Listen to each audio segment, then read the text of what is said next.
the water from the beach. We'll remove all the plant material and any sort of sediment that's accumulated over the last few years when we haven't allowed swimming. So I do have a short presentation, if you'd like to see it, that kind of shows what we're doing, what we're buying. There is just sort of a map that shows what this will look like once it's installed. And if we'll go through some of the, I can't speak too much on each of these features, but this is what we're proposing to purchase. These are the different elements. Little dome there. Again, just things for kids to play on, to climb around on out in the water. You'll see some pictures here with folks with no life vests on, but we will require life vests for all participants. As I'm going through these, we did receive 2 responses to our RFP. This company, forget their name right now, was the low bid. Commercial Resource Specialties out of Wisconsin was the low bid. We feel like they were the most responsive bidder as well. The other bid, and you can see I think these are going to be pretty exciting features once we get them installed. The other bid was from a company out of New Zealand, and the price for the features was quite a bit higher than this one out of Wisconsin, and also the shipping was way higher, as you can imagine, coming from New Zealand.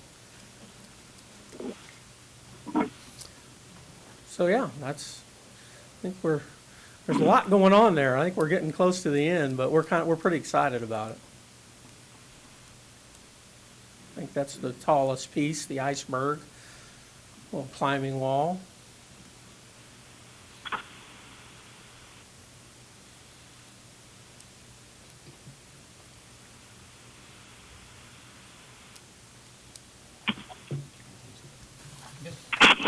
Yes, I'd be happy to answer any questions. Tim, the request for this morning is just as to address the dredging. And as you said, the dredging is to remove any plant material that might be in the Adventure Cove presently.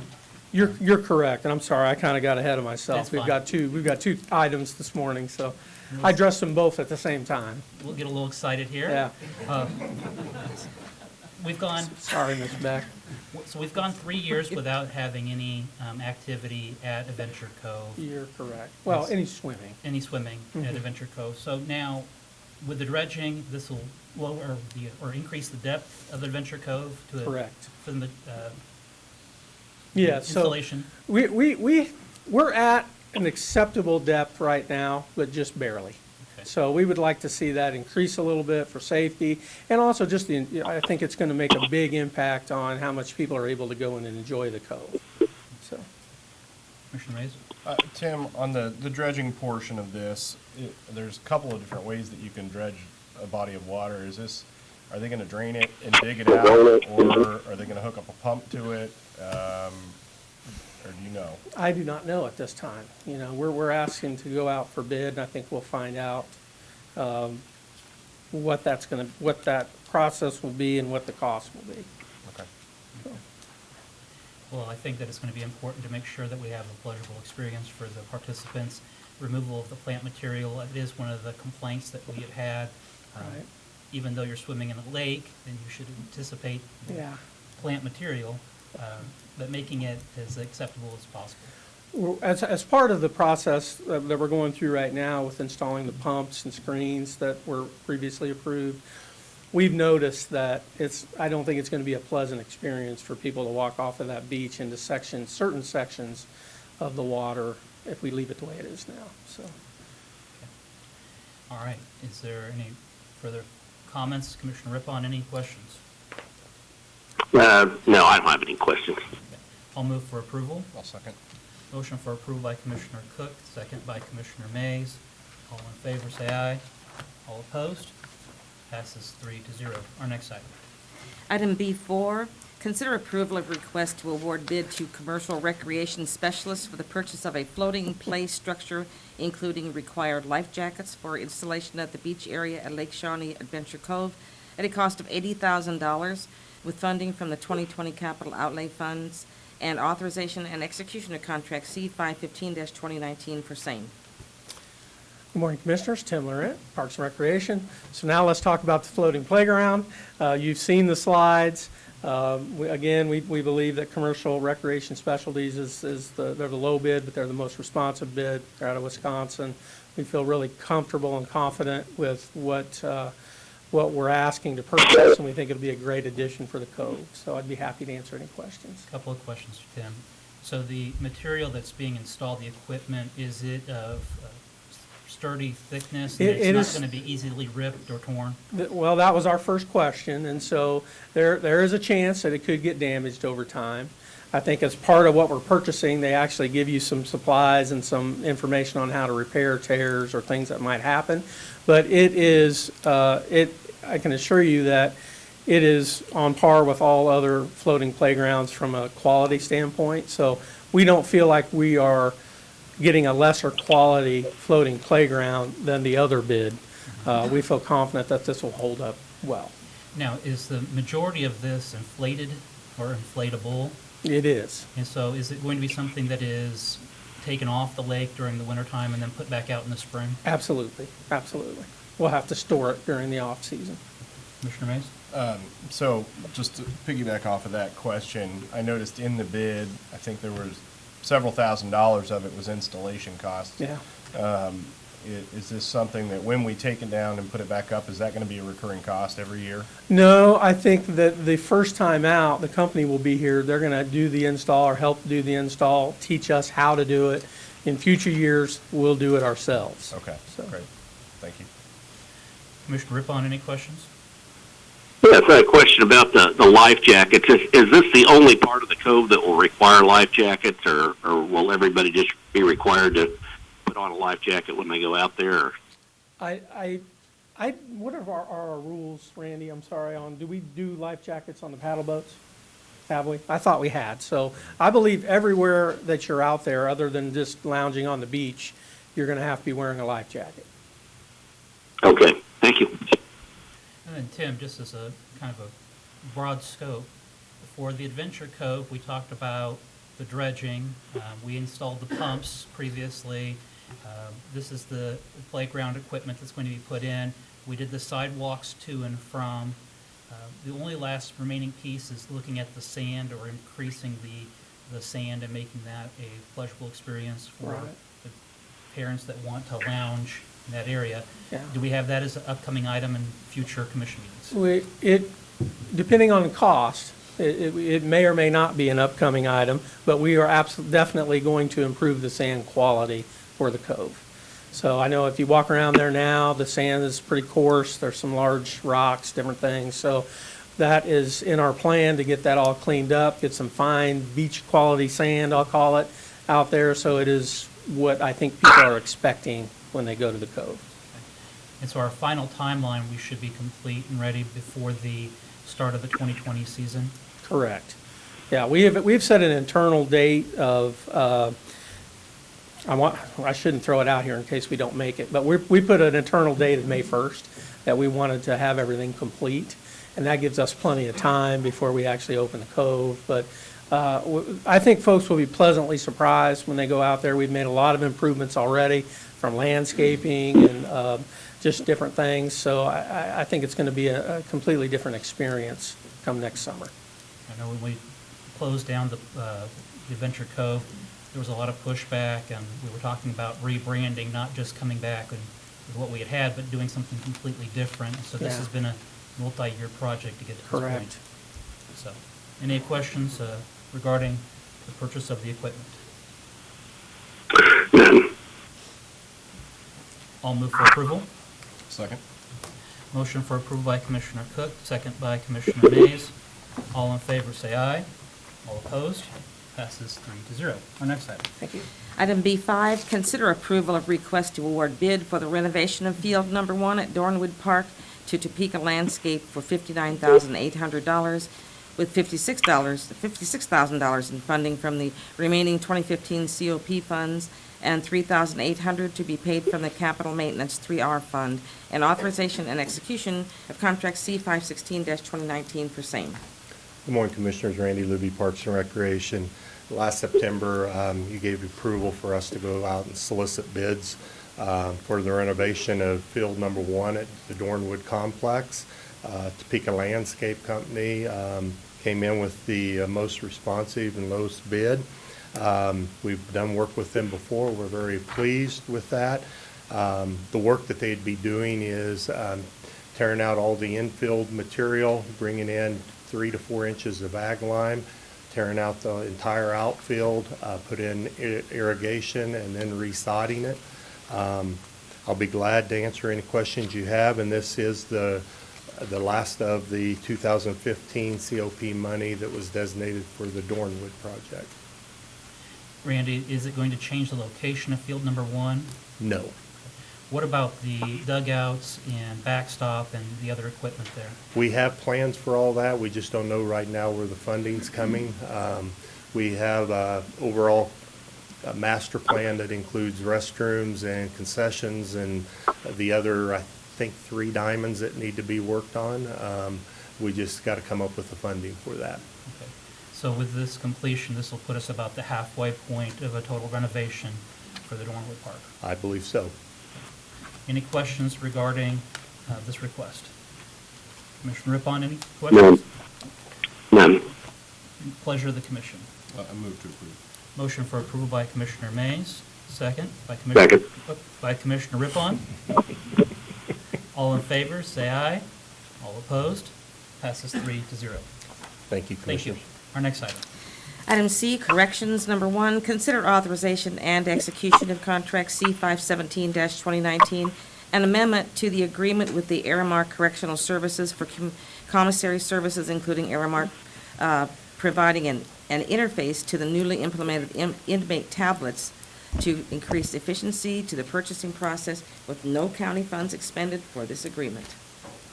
Good morning, Commissioners. Tim Phelps, Shawnee County Department of Corrections. This is the final result of about a year's worth of work in putting out an RFP, examining the 3 bids that we received, and then negotiating the final contract. And this is the final product, which will continue to give us the highest level of commission for the commissary activity and make some improvements to the technology so that we can be more efficient in the process. I'll be happy to answer any questions you have. Tim, can you talk to us a moment about the implementation of the inmate tablets and how that ties in with this request with Aramark? Yes, the tablets, of course, are from a different company, Securus Technologies. And what this contract does is lets us, while the inmates are locked in their cell during those periods, instead of having to wait until they can get out of the cell to go order on a specialized kiosk in the day room, this will allow them to make their orders from their tablets, and theoretically that would increase the opportunity for more ordering and therefore more commissions, and the inmates are a little calmer because they can get what they want without having to be anxious about whether they'll be out of their cell at the right time. So it just improves the process. And there's no cost to the county in this? Correct. This is all wrapped into the cost that Aramark is willing to pay so that they can have the business. Commissioner Rippon, any questions? I have no questions. Commissioner Mays? I move to approve. Motion for approval by Commissioner Mays. All second. Motion for approval by Commissioner Mays, second by Commissioner Cook. All in favor, say aye. All opposed, passes 3-0. Our next item.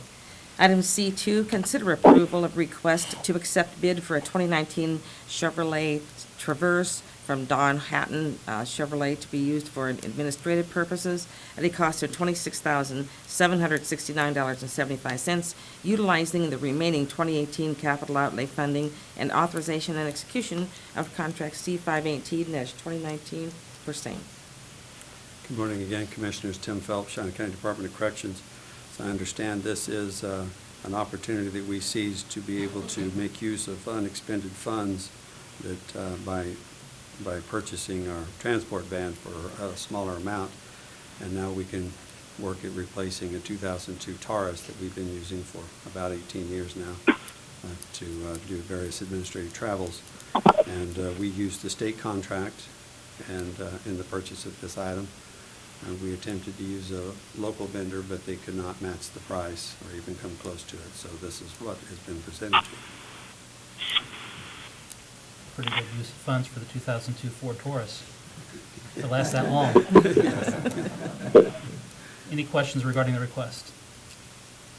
Does this finish up the 2018 capital outlay? For Shawnee County Department of Corrections on this item, yes. Okay. I'll move for approval.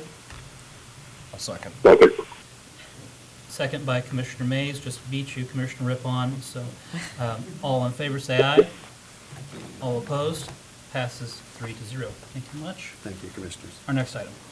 Item D, Court Administration, number 1, consider approval of request to transfer the remaining balance of the 2019 court operating budget to a special project fund to offset expenses incurred in the State versus Chandler jury trial. Good morning, Commissioners. Lee Welch, Court Administrator, 3rd Judicial District. What we're requesting is that whatever funds we have remaining in our 2019 budget be set aside in a special project fund to offset both jury expenses and witness fees for the upcoming State v. Chandler jury trial.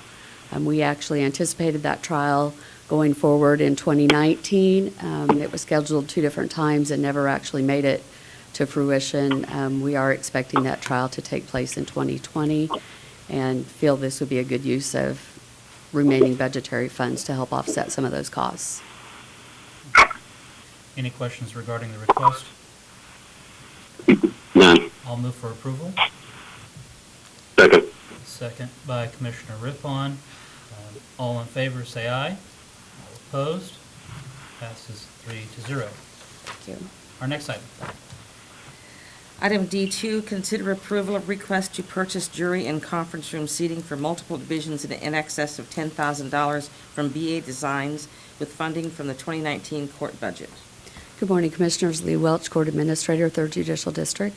This request is to replace outdated and in some cases worn jury and conference room seating in 7 of our jury rooms within the court.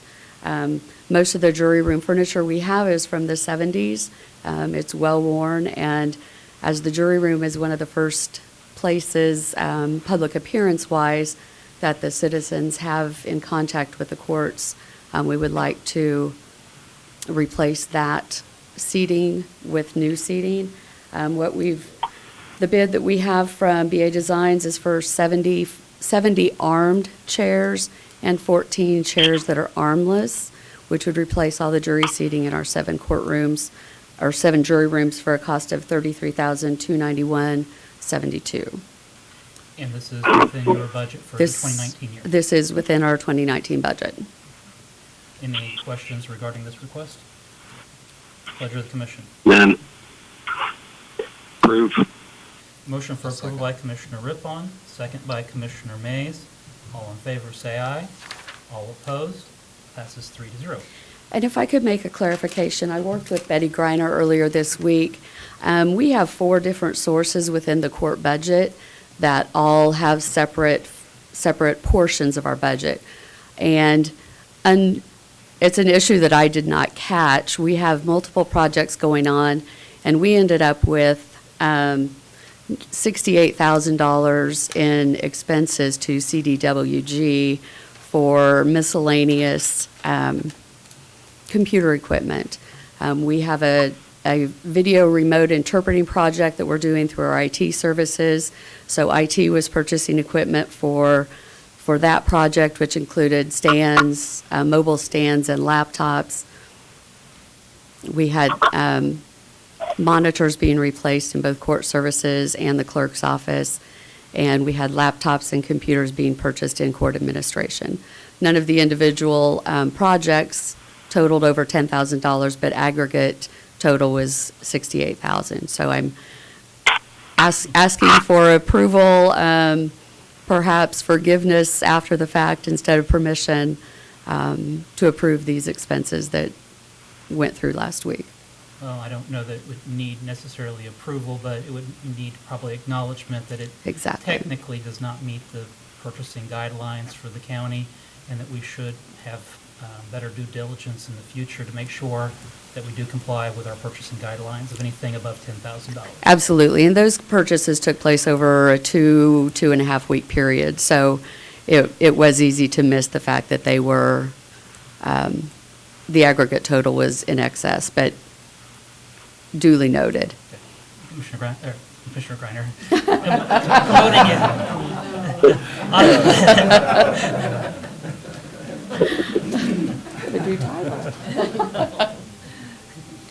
Yes, Betty Griner, Director of Administrative. Is there anything additional that we would need to do for today? No, I don't believe so. I think, and technically, if these are separate projects by separate individuals, they would not necessarily need to be aggregated together.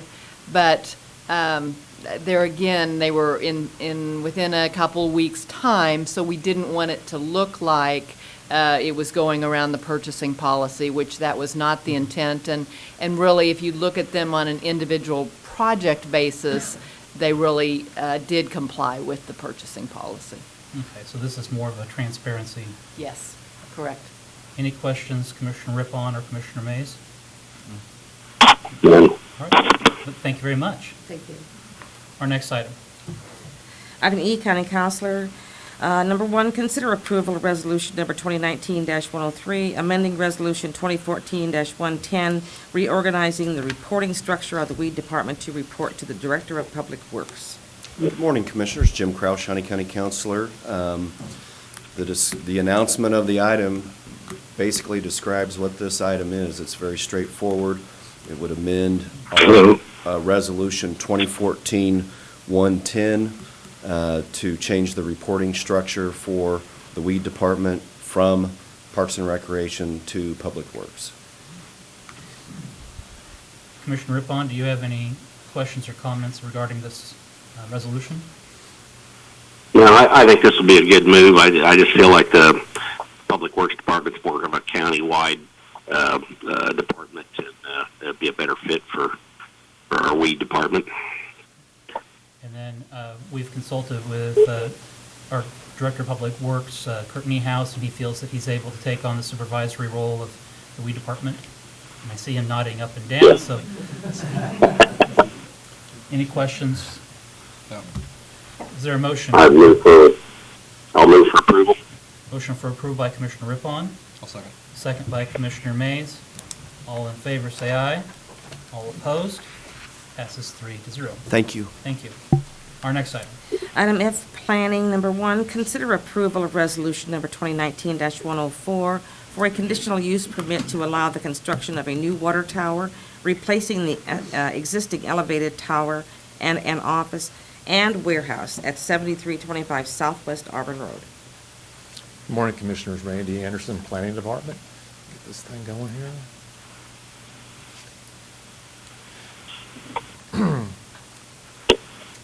What you're considering this afternoon or this morning is a CUP to allow the decommissioning of an existing 250,000 gallon elevated water tank and the construction of a new 500,000 gallon elevated water tank, the construction of an office building and a work area, warehouse, storage yard for the water district. They would like to consolidate all their operations and their facilities at this one location as opposed to several locations throughout the county.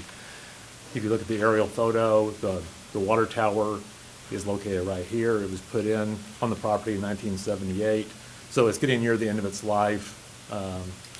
There's Auburn Road. The city of Auburn is just a short distance to the south of this property. The district also has one other facility located almost due west on this to the west of this property on the other side. On the other side. Let's hang on.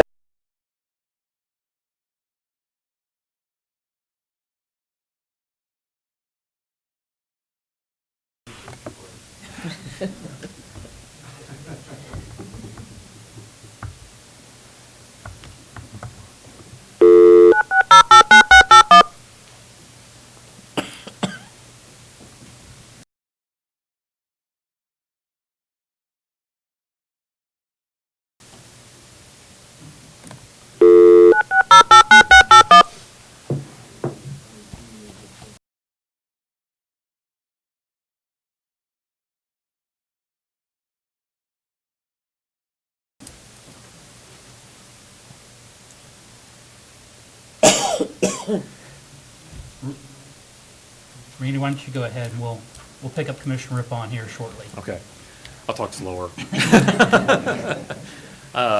The water tower is located right here on the property. It'll be relocated a little bit south and west of its current location, and the warehouse and the office facility will be located to the immediate southeast of the water tower location where it currently is located.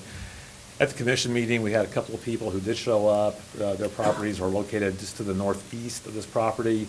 They were concerned with traffic safety and with the introduction of non-residential uses in the area. The site plan, here's the water tower, again, located right there. So the new tower is located just to the southwest, and the new facility is located to the east. Here's the office, here's the warehouse facility, and the office is located right in front of it. And it's more the same. Here's what the property will look like upon completion.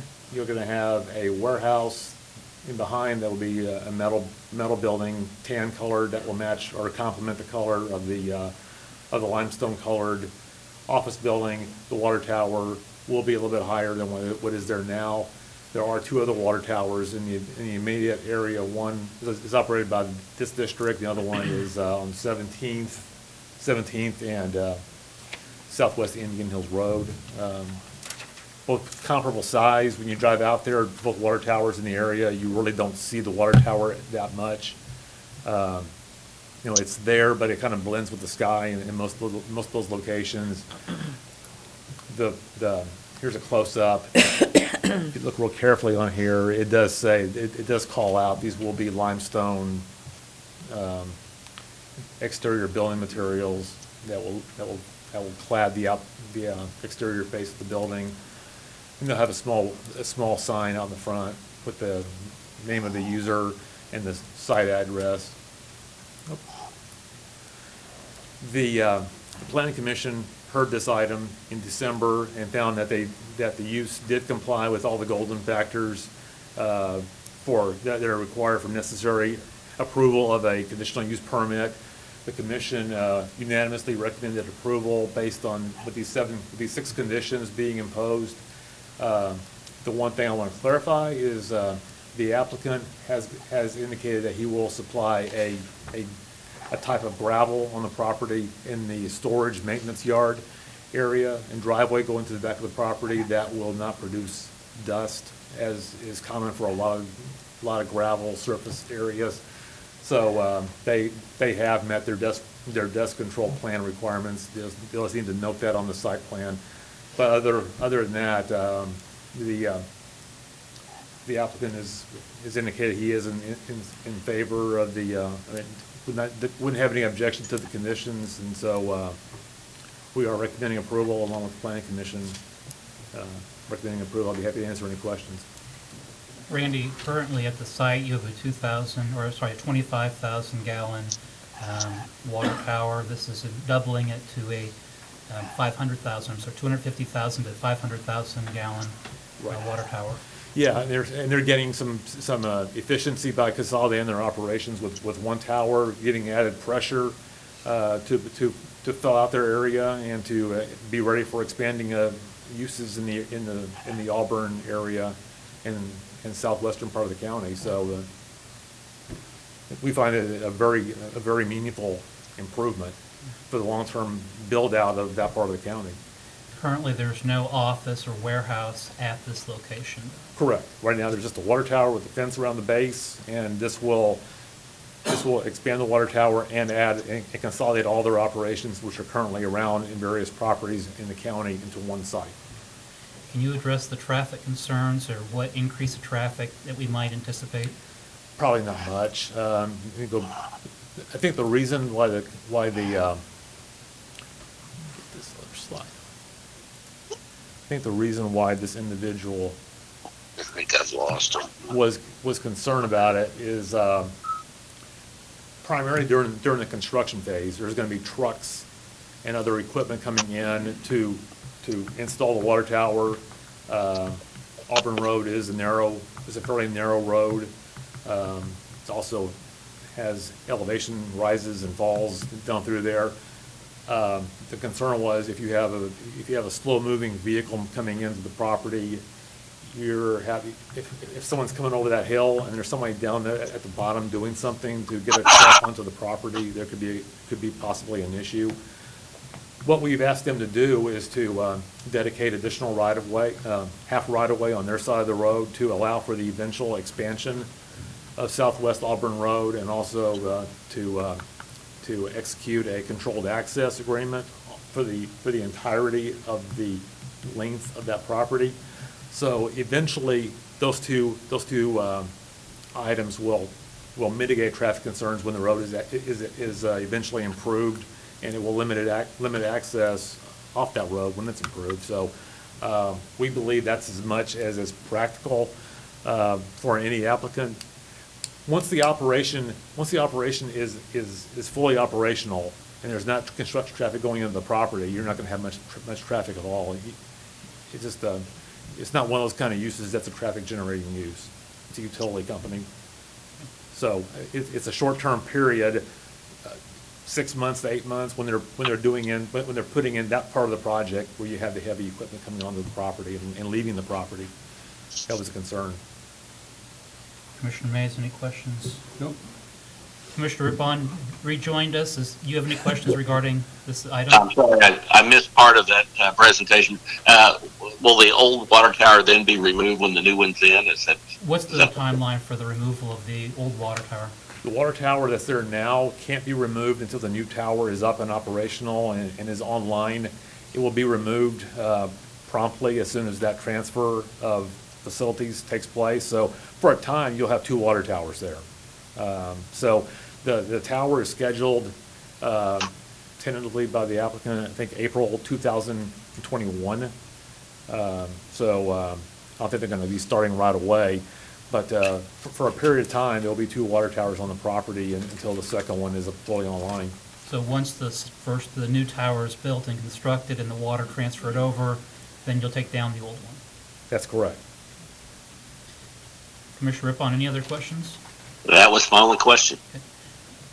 Mr. Niehaus. Kurt Niehaus, Director of Public Works. I recommend during construction, we put up warning signs alerting the public to trucks entering and leaving the roadway. I think that would be a great idea.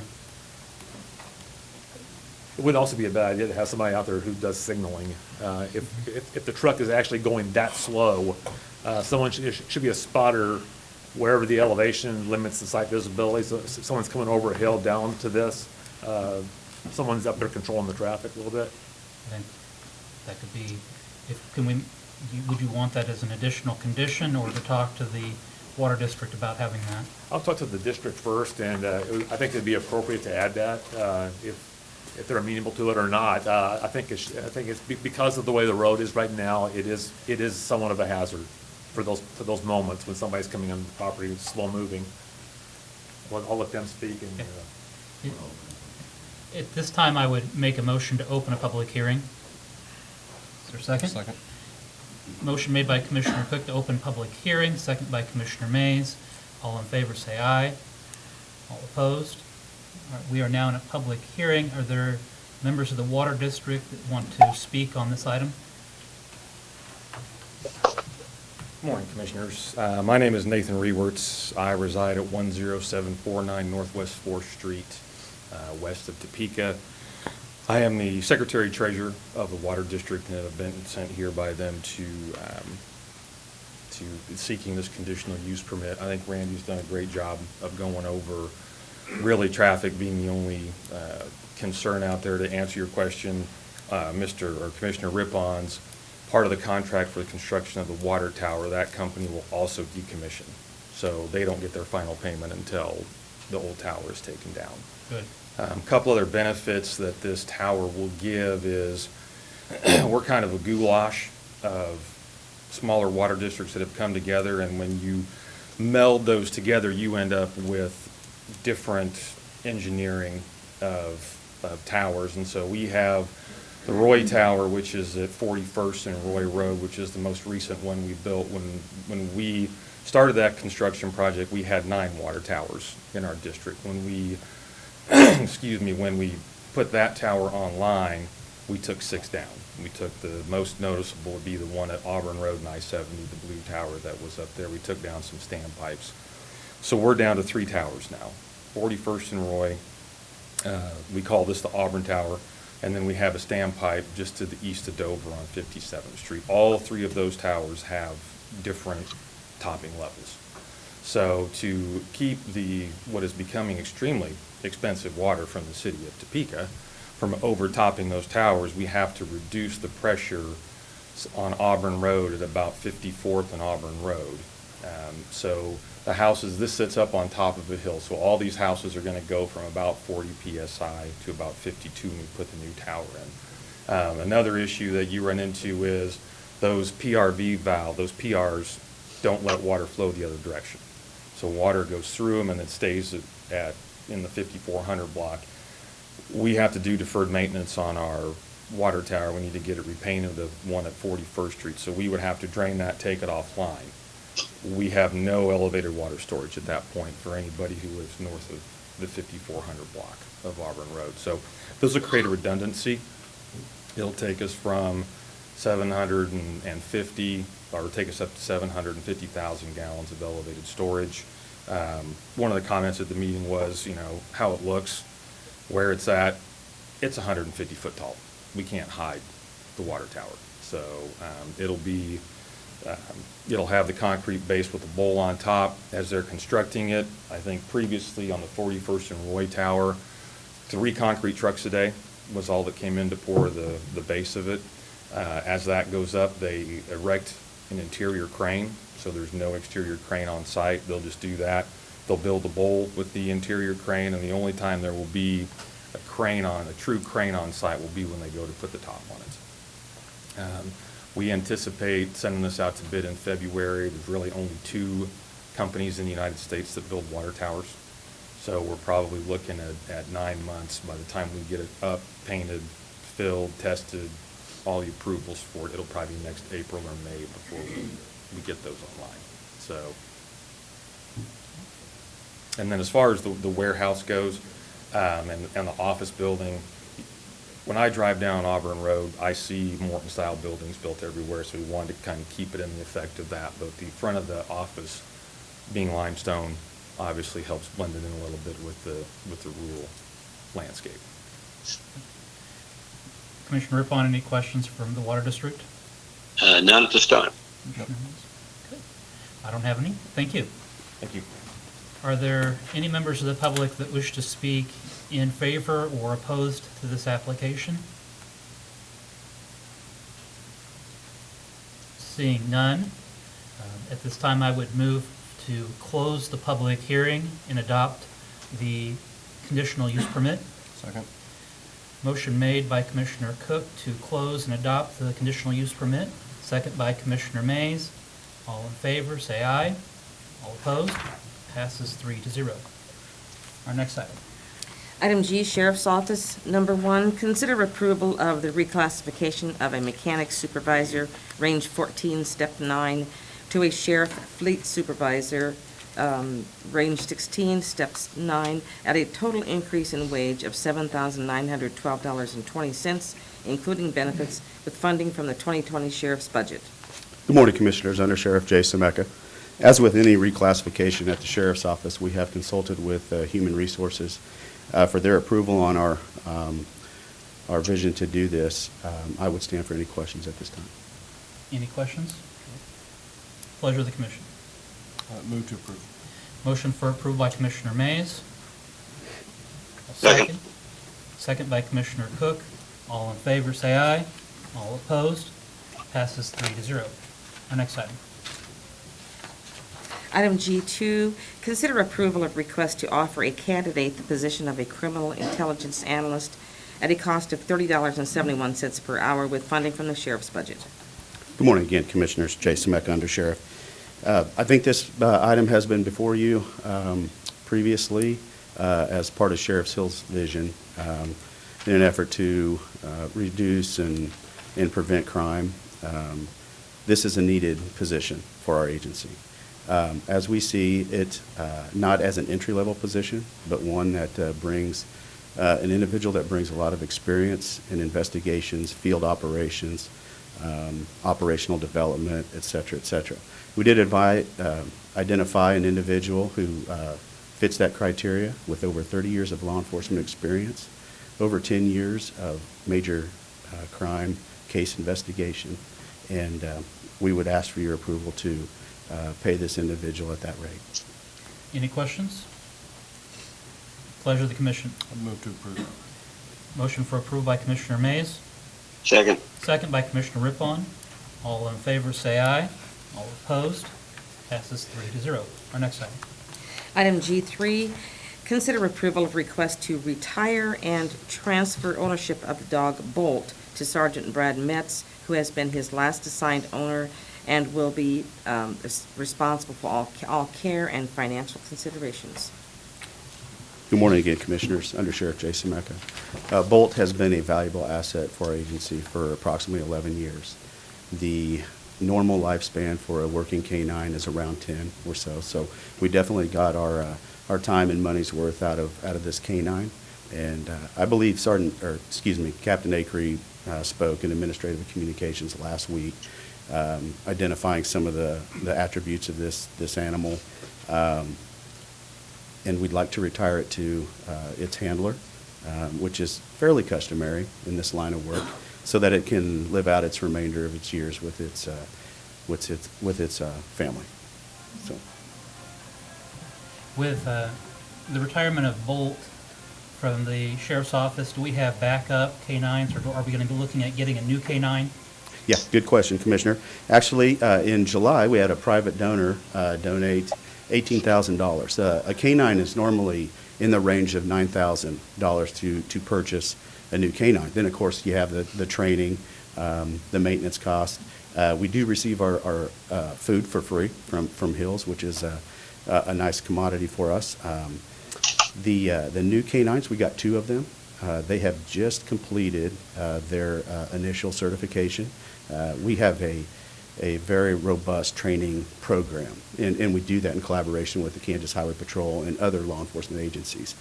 So those 2 canines, one of which went to Sergeant Brad Metz, who is our canine trainer. So he does now have a new canine, and we have increased our canines to, I believe, 7 working dogs at this time. Any questions regarding this item? I'll move for approval. Second. Motion for approval by Commissioner Cook, second by Commissioner Mays. All in favor, say aye. All opposed, passes 3-0. Thank you very much. Thank you, Commissioner. Our next item.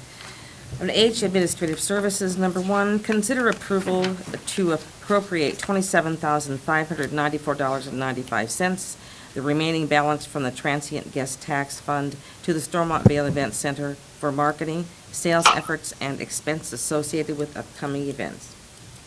Good morning, Betty Greiner, Director of Administrative Services. The county receives 7% transient guest tax each year.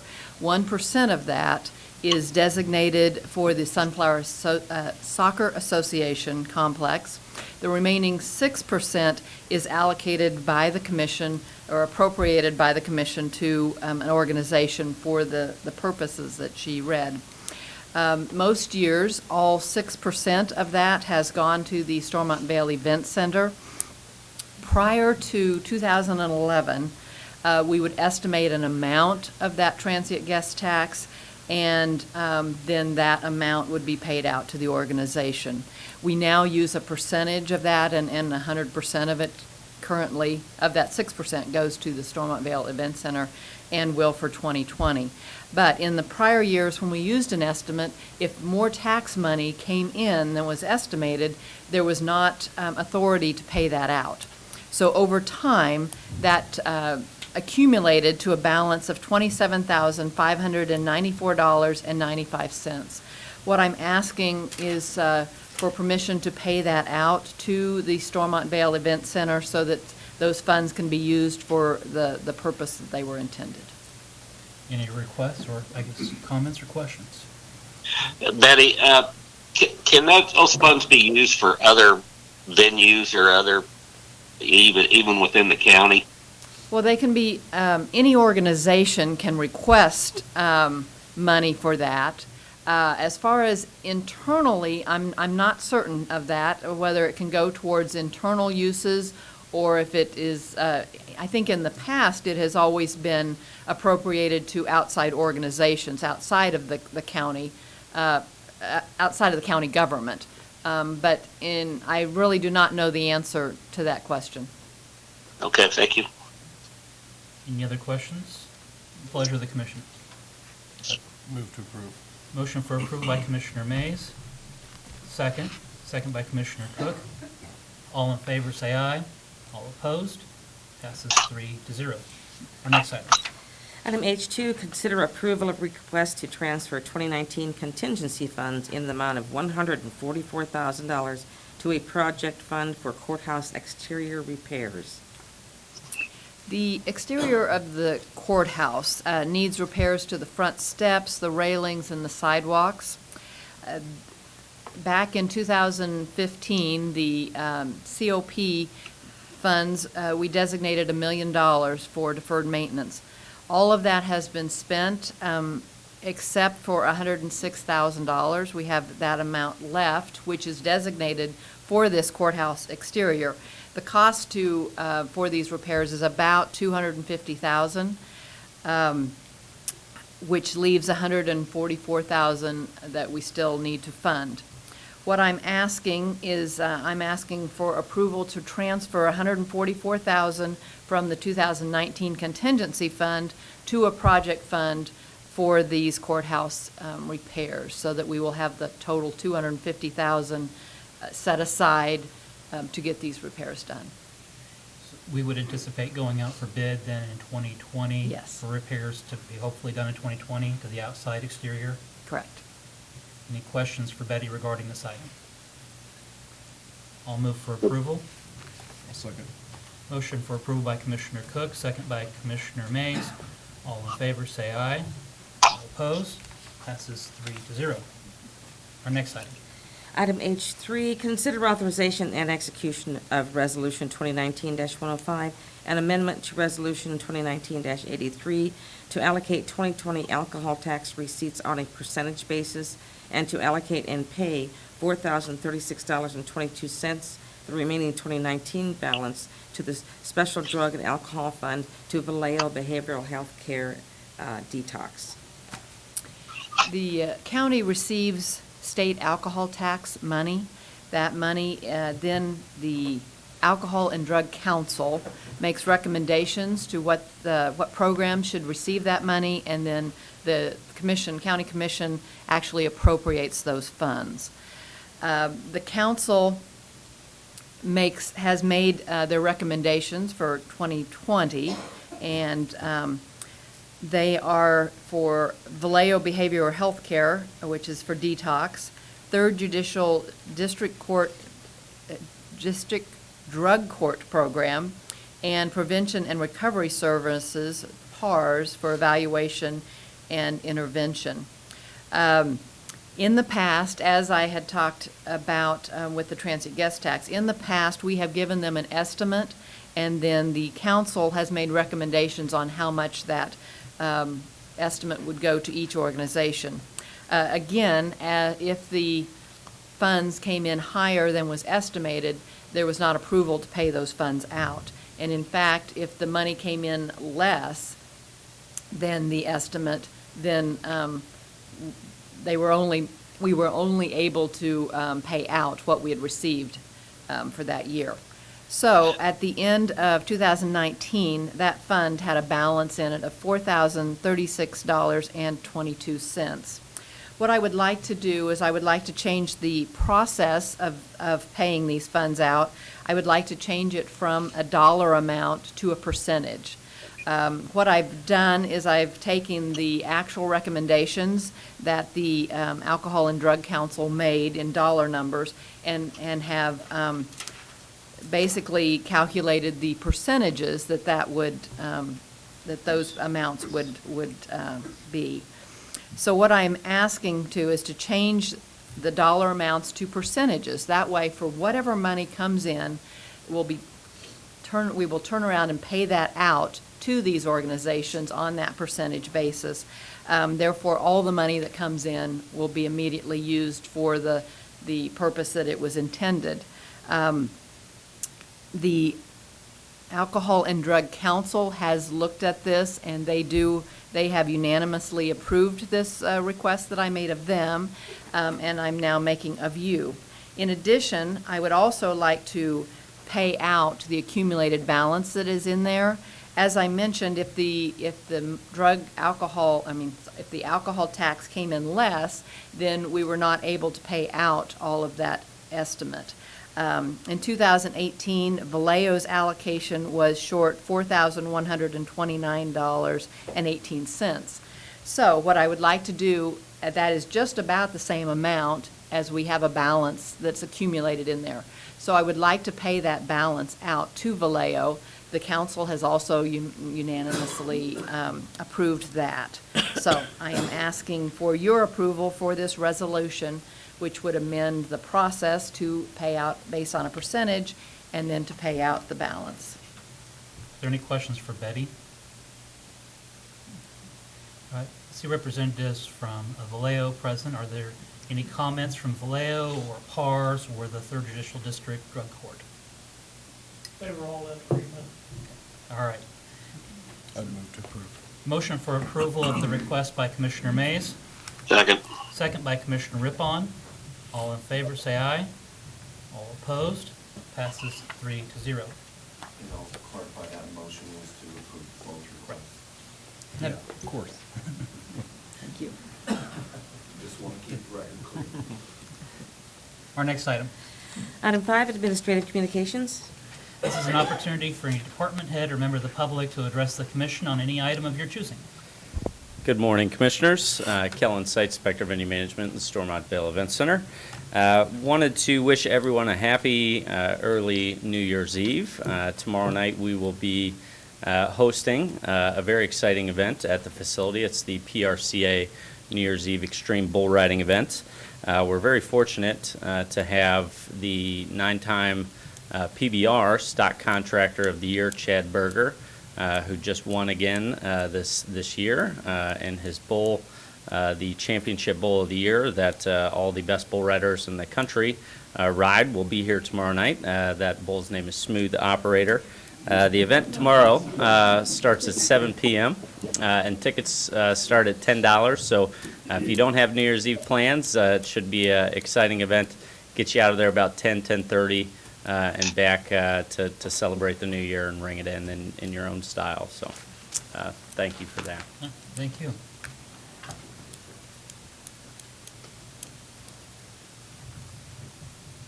Good morning again, Commissioners. Under Sheriff Jay Semeka.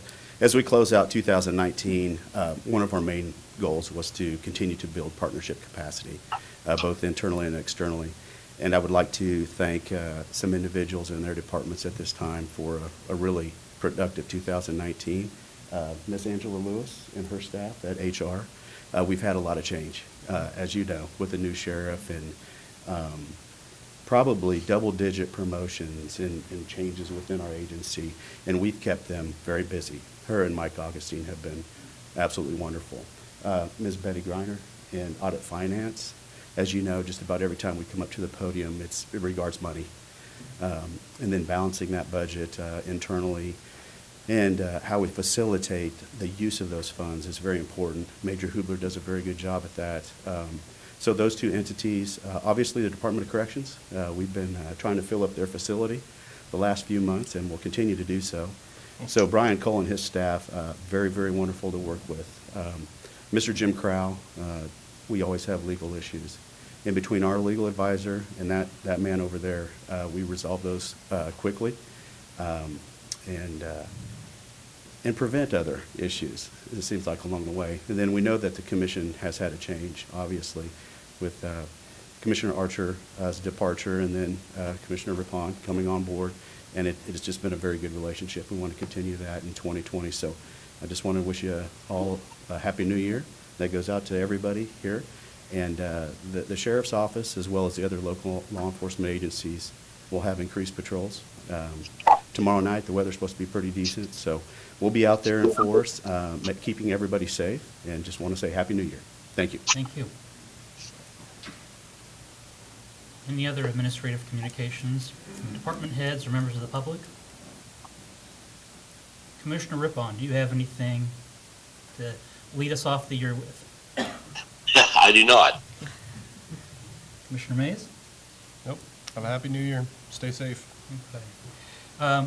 On a somber note, we recently had a passing in the Shawnee County with a longtime director, worker, facilities maintenance with the health department. Our condolences to Mr. McPeak and his family. This is an unfortunate event that has happened, and not just the city of Topeka, but for Shawnee County, as it hits home to one of our members of our family in the health department. Our condolences again to his family on this time, and if anyone has any information regarding this crime, we would ask you to reach out to the Sheriff's Office or Topeka Police Department so that that can be resolved. Everybody else, have a safe and happy New Year's. Madam Clerk, our next item. Item 6, executive session. There's not a need today, so we would be adjourned.